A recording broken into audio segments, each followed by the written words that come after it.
Hello and welcome.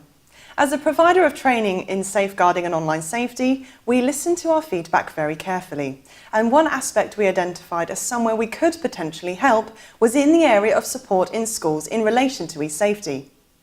These videos then are designed to raise awareness of particular issues and place them in the context of the school environment for staff to use as a support resource. Pressure on schools and colleges to provide for the curriculum requirement in relation to e-safety is now very high on the agenda. Ofsted and parents expect good practice on e-safety, and with good reason. The internet can be a great place to play and learn in, but it has its dangers. And even allowing for all the filtering and safety procedures in our toolbox, there is no lighter version of the internet for children. A click or two can take a child to a dangerous place.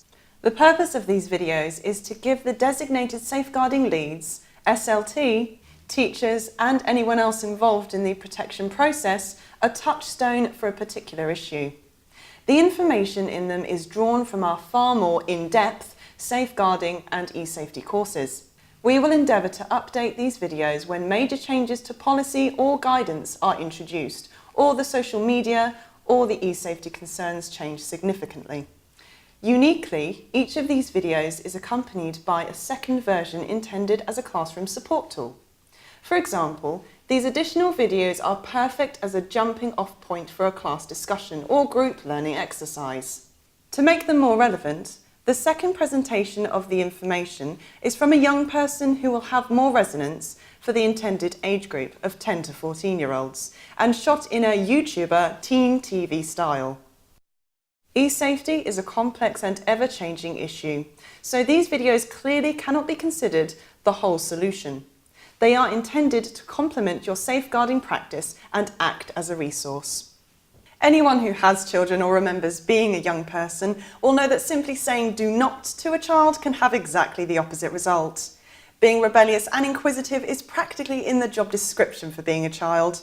Using the internet is usually a solo process, and parents and teaching staff are simply not able to monitor the movements of a child online. Add to this that the young people at risk have grown up with constant access to the internet. That can seem almost another world to those who did not. And you have a scenario that can seem almost impossible to control. If we can instill an appreciation of the potential danger in the young person, we may be able to influence them enough that they will make the right choice. Good choices are therefore our goal. There is no possible way to anticipate the specific circumstances that a child will encounter, but we can educate them in a way that will hopefully help them choose the right course of action when online. So enjoy the videos, and please feel free to use the accompanying child-friendly ones in any way that suits your wider curriculum.